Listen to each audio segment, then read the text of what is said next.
그때 내 총명이 내게로 돌아왔고 또 내 나라의 영광에 대하여도 내 위엄과 광명이 내게로 돌아왔고 또 나의 모사들과 관원들이 내게 찾아오니 내가 내 나라에서 다시 세움을 받고 또 지극한 위세가 내게 더하였느니라. 그러므로 지금 나 느부갓네살은 하늘의 왕을 찬양하며 칭송하며 경배하노니 그의 일이 다 진실하고 그의 행하심이 의로우심으로 교만하게 행하는 자를 그가 능히 낮추심이라. 아멘. 오늘 말씀을 가지고 무엇에 취했습니까? 라는 주제와 제목으로 주의 마음을 같이 나누기를 원합니다. 여러분 2000년 초반에 나왔던 영화 태극기 휘날리며 라고 하는 영화를 기억하십니까?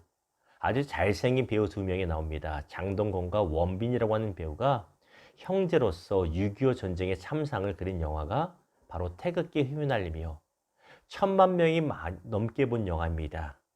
자, 내용이 대충 이렇습니다. 가난하지만 비록 구두를 닦고 시장에서 일을 하지만 열심히 살아가고 형제의 우애가 좋은 이 형제가 있었습니다. 형이 장동건이고 동생이 원빈입니다. 이 동생은 몸이 약하지만 공부를 잘해서 전교 1등입니다. 그래서 집안의 자랑거리, 집안의 희망은 바로 이 동생입니다. 왜? 동생이 공부 잘하니 출세하면 되잖아요. 그것만 바라봅니다. 형의 소망은 내가 구두를 열심히 닦아서 그 돈으로 동생이 공부를 마치게 해주는 것. 그러던 중에 6.25 전쟁이 갑자기 발발하게 됩니다.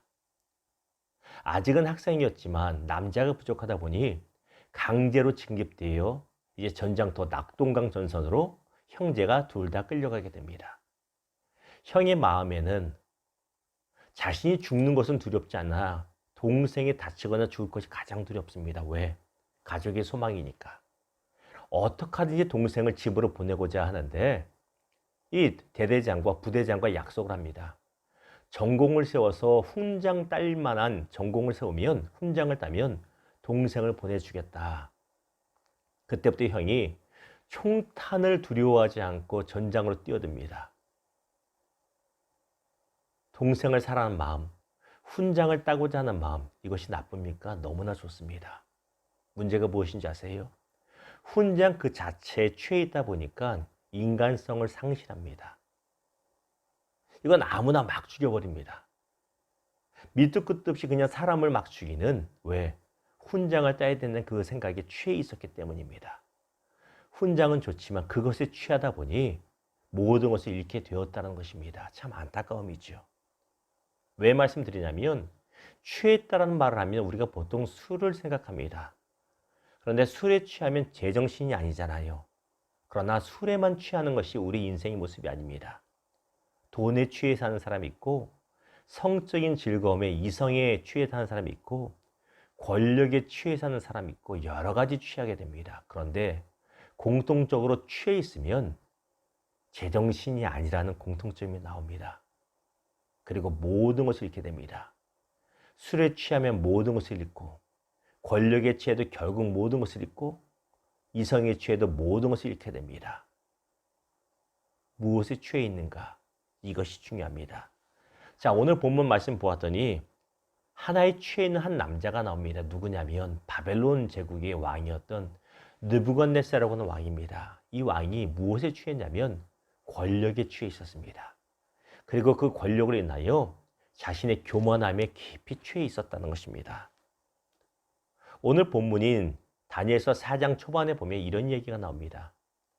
어느 날 밤에 꿈을 꾸었는데 느부갓네살 왕이 꿈을 꾸었는데 큰 나무가 있고 정말 커서 세상에서 다 우러러보는 나무인데 갑자기 하늘에서 이런 음성이 들립니다. 잘라버려라.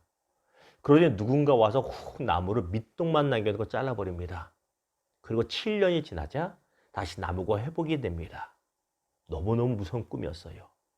무엇인지 몰라도 직감적으로 안 좋다는 건 알잖아요. 그리고 그 당시 바벨론 제국에 가장 똑똑하다고 하는 신이 많은 다니엘을 불러다가 해석을 시킵니다.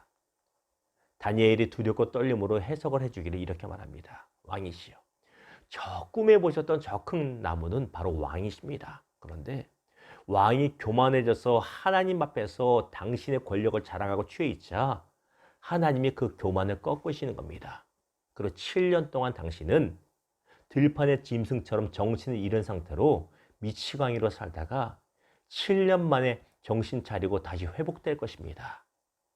아직은 그렇지 않습니다. 그러니 제발 정신 좀 차리시고 권력에 취한 것 벗어나시고 교만에서 벗어나 겸손하시고 하나님의 말씀을 들으십시오라고 권면합니다. 왜? 그러면 하나님이 용서해 줄 수 있기 때문이죠. 그런데 재밌는 것은 술에 취한 사람한테 야, 술 그만 마셔야 되지 않니? 너 이제 정신 차려야 되지.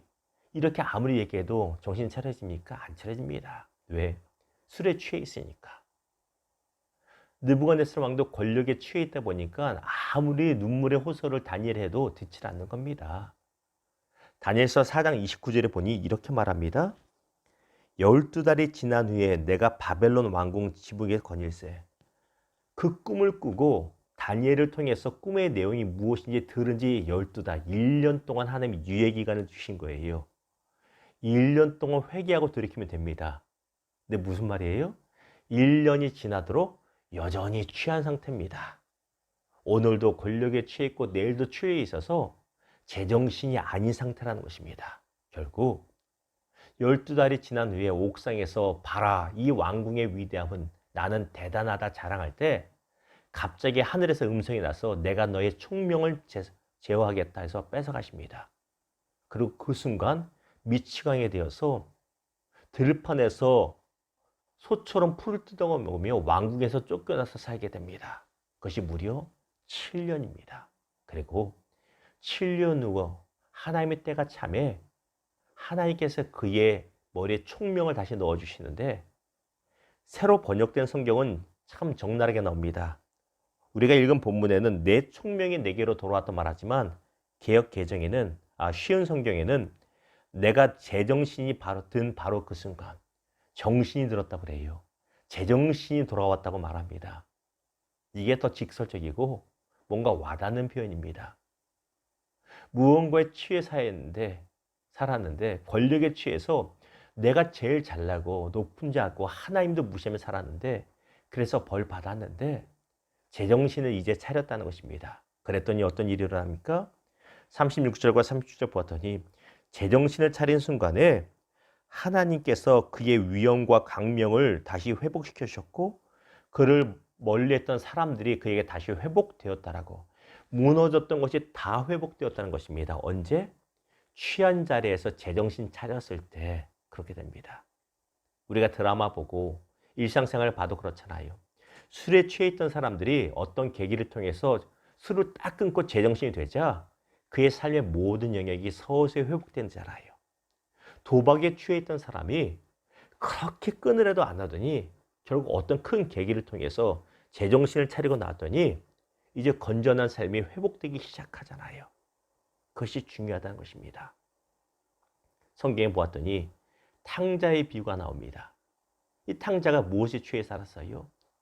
친구들에 취해 살았어요. 향락에 취해 살았습니다. 그렇게 살 때는 아무리 누가 조언해도 못 들었는데 극심한 고난을 겪고 나자 정신이 바짝 들어서 뭐라고 합니까? 이제 내가 아버지 집에 돌아가지 하고 돌아가서 회복되었다라는 것입니다. 말씀을 맺겠습니다. 우리는 무언가에 취해 살았을 수 있습니다. 살고 있을 수 있습니다. 우리 주변에 봐도 내가 아니더라도 무언가 허탄한 것에 취해 있는 사람도 있습니다. 돈에 취해 있는 사람. 오늘도 이 새벽까지 술에 취해 있는 사람이 있을 수 있고 이성의 것에 취해 있어서 성적인 탐닉에 빠진 사람이 있을 수 있고 나는 출세할 거야 하면서 출세만 바라보며 비인간적으로 살아가는 사람이 있고 권력을 위해서 구정부패도 마다하는 사람이 있을 수 있습니다. 또한 젊은이들은 게임에 빠져서 게임 중독이라고 하죠. 게임에 빠져서 정신 못 차릴 수 있고 마약에 빠져서 정신 못 차릴 수 있습니다. 이 모든 것이 다 취해 있는 겁니다.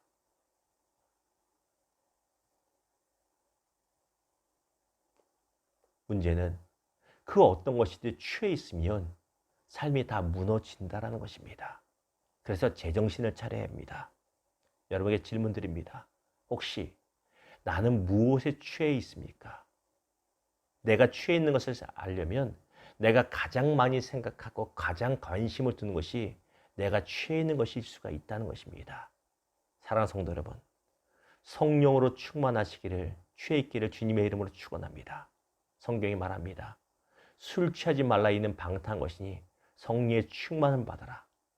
술이나 다른 것이 아니라 성령으로 취해 있으시고 예수로 취해 있고 하나님의 말씀으로 취해 있어서 온전한 정신으로 하나님 뜻을 이루어가는 복된 인생 되기를 주님의 이름으로 축원합니다. 또한 우리의 사랑하는 자녀들이, 우리의 사랑하는 지인들이, 지체들이 헛하는 것이 아니라 아름다운 것에 취해 있고 빠져 있을 수 있기를, 집중되어 있기를 주님의 이름으로 축원합니다. 기도하겠습니다.